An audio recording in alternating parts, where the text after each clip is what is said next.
What's good, y'all? Welcome back to the channel. Today we are looking at my minimal GoPro travel kit. Now this by no means is all the GoPro accessories that I actually have. This is the minimum number of accessories that I will always travel with respect to my GoPros when I leave my house and head out for a trip. I will have another video for the best GoPro accessories for 2023. If you are somebody who's confused and you have a ton of GoPro accessories and you don't know what to carry, today I'm going to show you the least amount of accessories that you should be carrying so that you can get the most out of your amazing little action camera. Also, this is being filmed on the GoPro Hero 11 indoors. So why don't you guys leave me a comment, let me know what you guys think of this picture quality. Let's not waste any more time. Let's jump right in and look at the minimal travel kit for your GoPros.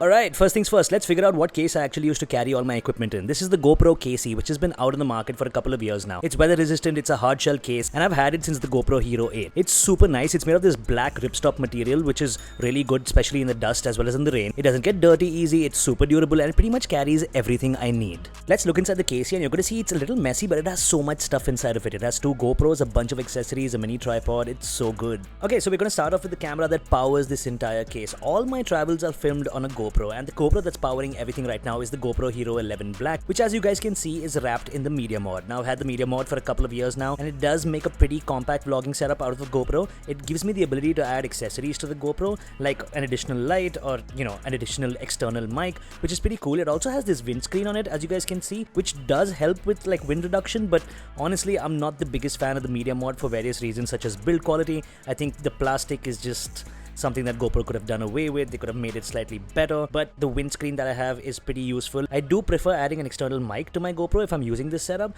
but yeah, on the overall, the media mod is great. Aesthetically, it's probably the best looking cage that you can get for your GoPro. It also has a bunch of ports at the back, like a mic jack, a USB-C port so you can charge your GoPro while it's inside the media mod, and it also has a mini HDMI, which I've barely ever used.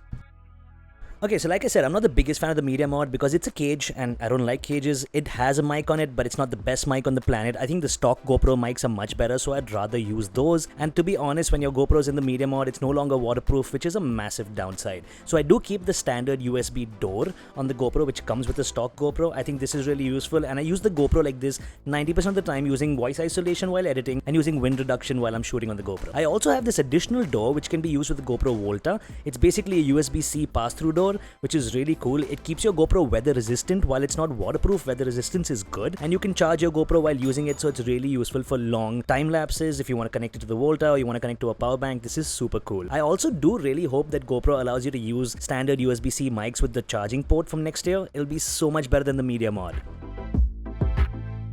On the standard GoPro Hero 11 Black, I also have this tiny beast, which is the GoPro Hero 11 Mini. This is the smaller version of the Hero 11 Black. It has the same video specs as the Hero 11 Black, as well as the same time-lapse specs. It's pretty cool. It is the smallest, one of the most powerful action cameras on the market. It has pretty much everything that the GoPro 11 Black has except for shooting photographs. It has an inbuilt battery, which is also the new Enduro battery, and the difference between this and the standard GoPro Hero 11 is the fact that the Mini has no screens, making it a little bit more rugged and a little bit more useful for anyone who's into action sports, or even if you want to use this just as a point of view camera. I think it is the best POV camera that you can get on the market, considering nobody else and no other camera on the market can shoot 5.3K. It is super rugged. It also has two sets of mounting fingers, which basically makes it super ideal for mounting it in any position that you want. Hence, it's one of the best POV cameras on the market right now. The Hero 11 Mini is not for everybody. If you're somebody who's just getting into GoPros, I would suggest you get the standard Hero 11 Black, but the 11 Mini is definitely a camera that you need to look into after you've already bought the Hero 11 Black. Okay, so we all know that the GoPro's battery life isn't the greatest on the market, so you definitely need to carry spare batteries. What I normally carry is the GoPro branded dual battery charger, which is one of the most minimal chargers that you can get on the market for your GoPros today. This pretty much works with any batteries, coming all the way back from the Hero 9 till the Hero 11, which is really cool. As you can see, I have the older blue colored batteries, which were the older batteries that came out with the Hero 9, and this also charges the Enduro batteries, which are the newer GoPro batteries, which are meant for cold weather, as well as give you slightly better battery life. It's really cool. As you can see, I'm going to pull out the Enduro battery right now, and you're going to see the regular Enduro battery and the old standard blue GoPro batteries are pretty much identical to look at, and their form factor is very similar, which is why they both fit into the dual battery charger. So this is something that's a staple whenever I'm traveling. You can charge up two of your batteries at one time using a USB cable, and you're pretty much good to go. The dual battery charger is something that you should definitely look at initially when you're buying your GoPro, because battery life is something that's going to come and hit you so fast when you start using these GoPros, especially when you're shooting 5.3 3K or 4K 120 frames on these tiny cameras. So yeah, definitely check this out, and it's something that I've had for a very long time.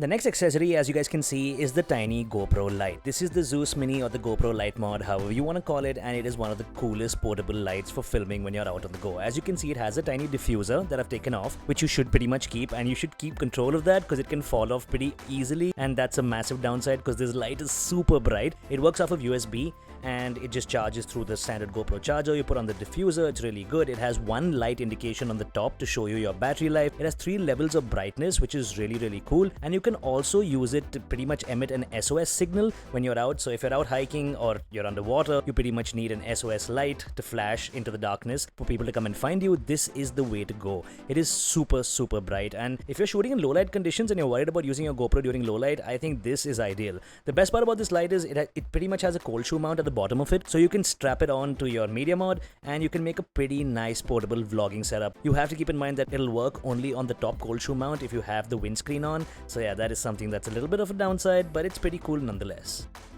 This accessory, as you guys can see, are these sticky adhesive mounts that you get with your GoPros. These are the 3M mounts which GoPro pretty much provides you with any accessory that you buy. Whenever you buy a GoPro camera, you get these mounts with it. You also get it bundled in with other accessories. You can also pick up a grab bag from GoPro which has some of these, and you can also pretty much pick these up from Amazon for really cheap. I think these are great. I always use the curve mounts because I always stick these to my helmet so that I can put my GoPro on it and use it for POV shots. I think these are really useful, and if you're a GoPro user, you gotta have this in your arsenal. So the next mount that I'm going to show you is a crazy 2-in-1. This is something that I saw the GoPro guru Abe Kislevitz doing. It's basically 2 mounts put together making one killer mount. This is the bite mount placed right on top of the magnetic swivel clip, and this is something that I never travel without. I think the bite mount is essential for any GoPro user, again for POV. If you don't have sticky mounts or you run out of your sticky mounts and you want to get a good POV perspective, I think, to be very honest, the bite mount is one of the best perspectives that you can use, and it's better than the chest mount in my opinion. I use this a great deal. It's really easy. It's super ergonomic to put in your mouth and hold in your teeth so it doesn't hurt you at all. I've used this so much, so if you guys want to see how the bite mount actually works, definitely check out the other GoPro videos on my channel, check out the other vlogs on my channel. They're very useful. Now, I normally keep this right on top of the magnetic swivel mount. The magnetic swivel clip is excellent. It is my favorite GoPro accessory. I mean, I've had this for 3 years now. As a matter of fact, I have 2 of these in my arsenal, just one as a backup. It's a clip that can pretty much be used to clip your GoPro anywhere, including your backpack, which is really cool. The base is magnetic, which is fantastic. I work on ships, so there's a large amount of steel everywhere I go, and I can pretty much magnetize my GoPro anywhere to get really cool perspectives. And the top swivels, which basically means you can swivel your GoPro into any angle, and this gives you a ton of flexibility. Together, the magnetic swivel clip as well as the bite mount is a win. If you don't want to buy any GoPro accessories and you just want to start off with a mount that's super versatile, pick up the 2 of these and you're going to have a blast going out, because you're going to be able to film POV and you're going to be able to use the magnetic swivel clip for everything else. Super useful. So the next accessory is super basic. It's basically just a tripod made by this brand called TELESIN. It's super well built. It's a tripod that's super ergonomic, really tiny. It's a table tripod, and it also extends out into a selfie stick, making it really good as a vlogging hand. Yes, GoPro has their own version of this. It's called the GoPro Shorty, and I've used the Shorty for a very long time, but my Shorties pretty much gave way after a point. I think this one's built slightly better, and I'm pretty sure GoPro can improve their Shorty when it comes down to build quality. But yeah, the Shorty is great, and so is this one. You can pick up whichever one you like. The Shorty actually lasted me about 2 years. This has been with me for the last 1 year, and it's pretty much held up really well. As a matter of fact, it's held up a little bit better than the Shorty because the resistance on it is pretty good. So yeah, overall, it's just a vlogging handle and a tabletop tripod. If you're a vlogger or you're somebody who want to just get static shots, this is really useful because it's super small, super ergonomic, really easy to carry, and you can pretty much use it in a bunch of different ways. I like the build quality, and I would definitely recommend checking out TELESIN products as well as GoPro accessories for your next GoPro. And last but not the least, we're looking at an accessory that's super great. It's really nice. This is the GoPro VOLTA. It came out with the GoPro Hero 10, and I've had it ever since then. I used this on my Goa travel trip, and every video was primarily shot on the GoPro Hero 10 using the VOLTA. The VOLTA is essentially a battery vlogging grip. It's really useful for anybody who doesn't want to carry spare batteries with them, because you know GoPro batteries are notorious for being low power and running out really quick. But yeah, the VOLTA pretty much charges via USB-C. It's a really nice battery grip. It has the capacity of about 3 GoPro batteries built into it. It's also usable as a remote for your GoPro, a wireless remote, which is really cool. The mounting mechanism for the VOLTA is pretty much just like any other GoPro accessory. You stick out the feet on your GoPro, stick the GoPro onto the mounting point, and you use the thumb screw and mount your GoPro just like I am right now. Oh yeah, and that's basically what it looks like. If you do buy the GoPro VOLTA, you will get the USB pass-through charging door, which you can see right now. That's how I got mine, and the GoPro pretty much just works through this. As you can see right now, my GoPro is powered on without a battery inserted inside of it. There's no battery in my GoPro at the moment. It is pretty much being powered just purely through the VOLTA. The VOLTA is really useful. It's also a tiny tripod, and the VOLTA also swivels to give you different angles, making it super versatile when you're on the go. I've pretty much used this as my vlogging setup for almost 2 or 3 years now, and it's worked beautifully for me. So if you're a creator, you can use the VOLTA and the GoPro and you're pretty much sorted. You don't need any other accessories as well. Of course, it's always better to have more GoPro accessories because the accessory ecosystem is what makes GoPro as amazing as it is today. Also, at the back of the VOLTA, you can see there's another set of mounting feet, the standard GoPro mounting point. This can be used to connect your VOLTA and your GoPro to any other accessories when your GoPro is mounted on the VOLTA, such as the magnetic swivel clip or a backpack clip or any other POV mounts. Really useful yet again. Okay, and that's basically my minimal travel GoPro kit, the minimum accessories that I never travel without when it comes to my GoPros. If you guys enjoyed this video, do give it a thumbs up. Don't forget to like, share, and subscribe at all times, as it really helps the channel out. And if you have somebody or you know somebody who's just picked up a GoPro who doesn't know what minimum accessories they should pick up immediately, well, definitely share this video with them. I hope you enjoyed this. That's it from me. I'm going to see you guys in the next video.